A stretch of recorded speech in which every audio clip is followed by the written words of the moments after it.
여호사밧이 전쟁터에서 죽다 살아났습니다. 남유다와 북이스라엘 간에 평화를 맺기 위해서 정략 결혼을 하여 아들과 딸을 서로 주고받고 사람의 생각으로 평화를 만들려 하였습니다. 그런데 그 일이 하나님 앞에서 옳지 않음을 선지자 예후가 여호사밧 왕에게 말을 하게 됩니다. 그의 아버지 아사 왕은 선지자가 말을 하였을 때 화를 내고 선지자를 옥에 가두었지만 여호사밧은 선지자의 말을 듣고 회개를 하게 됩니다.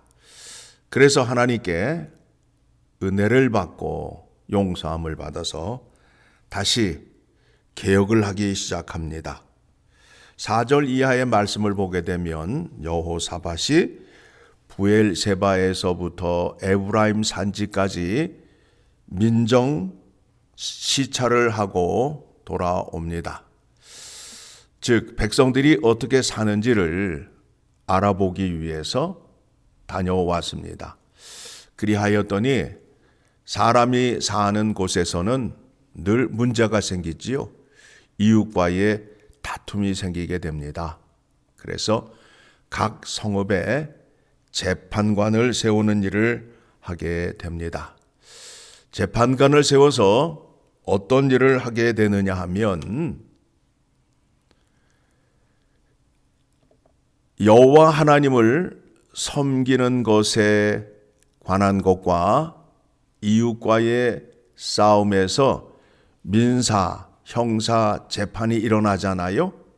그 일을 어떻게 처리할 것인가에 대한 것을 정리를 하게 됩니다. 재판관을 세우면서 재판관들에게 말하기를 너희가 재판을 하는 것이 사람을 위하여 할 것인지 여호와 하나님을 위하여 할 것인지를 잘 살피고 재판할 때에 여호와 하나님께서 함께 하심을 기억하며 재판을 하라고 말씀하고 있습니다. 7절의 말씀, 그런즉 너희는 여호와를 두려워하는 마음으로 삼가 행하라. 우리 하나님 여호와께서는 불의함도 없으시고 치우침도 없으시고 뇌물을 받는 일도 없으시니라. 하나님은 뇌물을 좋아하지 않으셔요. 또 한쪽으로 치우치지도 않으셔요. 공의와 정의로 심판하심을 기억하셔야 됩니다.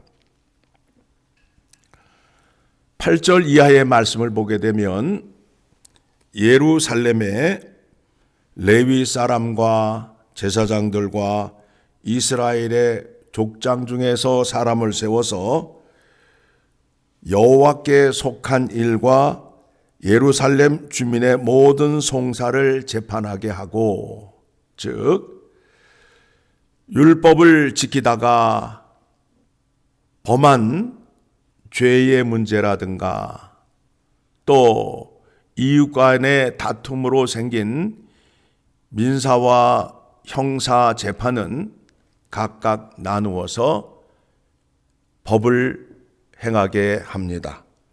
즉 여호와 하나님께 속한 일과 왕에게 속한 재판을 나누게 됩니다. 오늘 말씀을 듣게 되면 교회가 무엇을 하여야 하며 나라의 정치가 무엇을 하여야 하는지를 분간하실 수 있게 됩니다. 이 일을 여호사밧 왕이 정리를 하였다라는 겁니다. 10절의 말씀 같이 읽습니다. 어떤 성읍에 사는 형제가 혹 피를 흘림이나 혹 율법이나 계명이나 율례나 규례로 말미암아 너희에게 와서 송사하거든 어떤 송사든지 그에게 경고하여 여호와께 죄를 범하지 않게 하여 너희와 너희 형제에게 진노하심이 임하지 말게 하라. 너희가 이렇게 행하면 죄가 없으리라.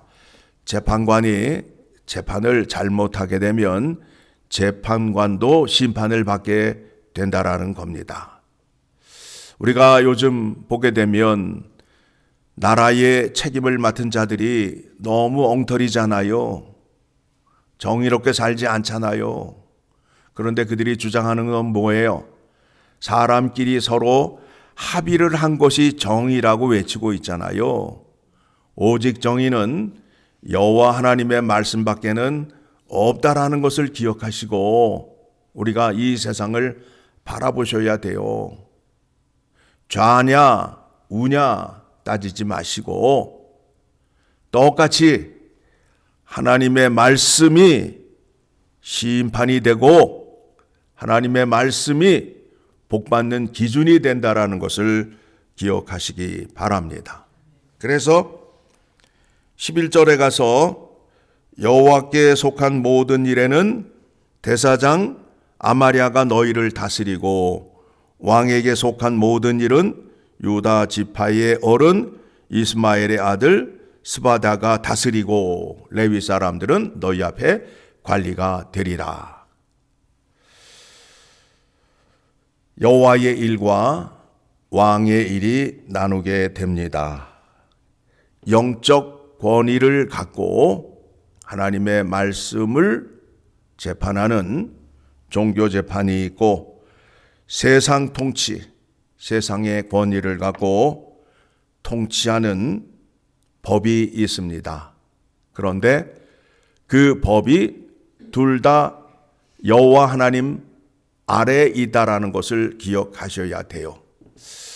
우리 개혁주의에서는 하나님의 절대적 주권을 믿고 있습니다. 그래서 이 세상에서 일어나는 모든 일들이 하나님의 주권 하에서 일어남을 우리는 믿고 있습니다. 하나님께서는 때로는 악한 자를 들어 사용하시기도 합니다. 왜 그런가 하면 악이 얼마나 무섭고 악이 어떤 것인지를 보여주기 위하여 악한 자를 세우기도 하시고 허물기도 하신다라는 것을 기억하셔야 됩니다. 그러니까 여러분 생각에 세상이 왜 이래? 나라가 왜 이래? 라고 말씀하시지 말고 그 가운데에서 내가 하나님의 사람으로서 하나님의 말씀을 붙들고 하나님의 공의와 정의를 행하는 믿음으로 살아가야 함을 기억하셔야 됩니다. 그것에 대한 교훈이 마태복음 7장 21절을 가게 되면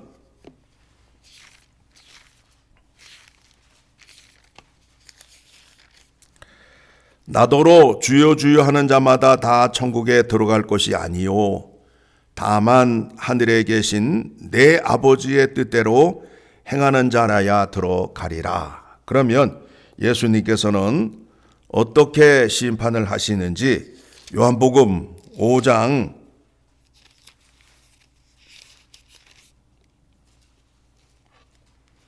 22절을 가게 되면 아버지께서 아무도 심판하지 아니하시고 심판을 다 아들에게 맡기셨으니 심판을 누가 한다고요?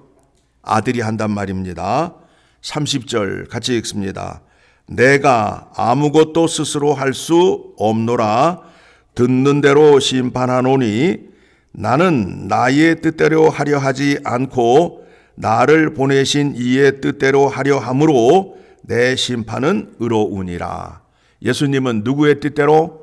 아버지의 뜻대로 심판을 하신다라는 겁니다.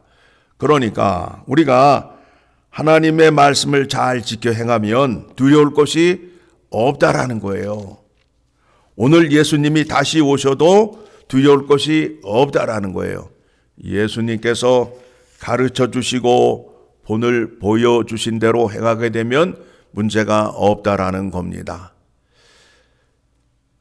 바울은 십자가의 복음을 전하면서 많은 사람들에게 핍박을 받고 정죄함을 받았어요. 그러나 그는 흔들리지 않았어요. 어떤 믿음을 갖고 있느냐 하면 너희가 나를 감히 심판할 수 없다. 나를 심판할 수 있는 분은 오직 의로우신 하나님 한 분밖에 없다라는 것을 믿고 살았습니다. 당당히 살았습니다.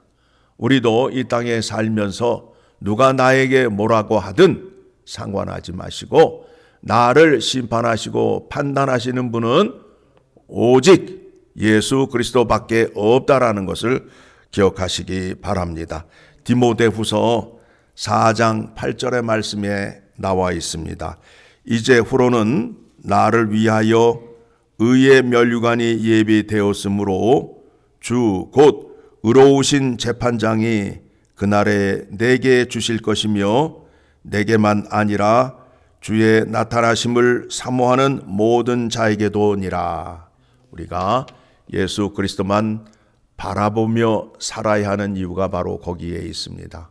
심판과 상급이 누구에게 있다고요? 우리 주 예수 그리스도에게 있음을 기억하시고 오늘도 예수님의 명령과 본을 행하며 순종하는 여러분 되시기를 간절히 소망합니다. 기도하겠습니다. 하나님 아버지,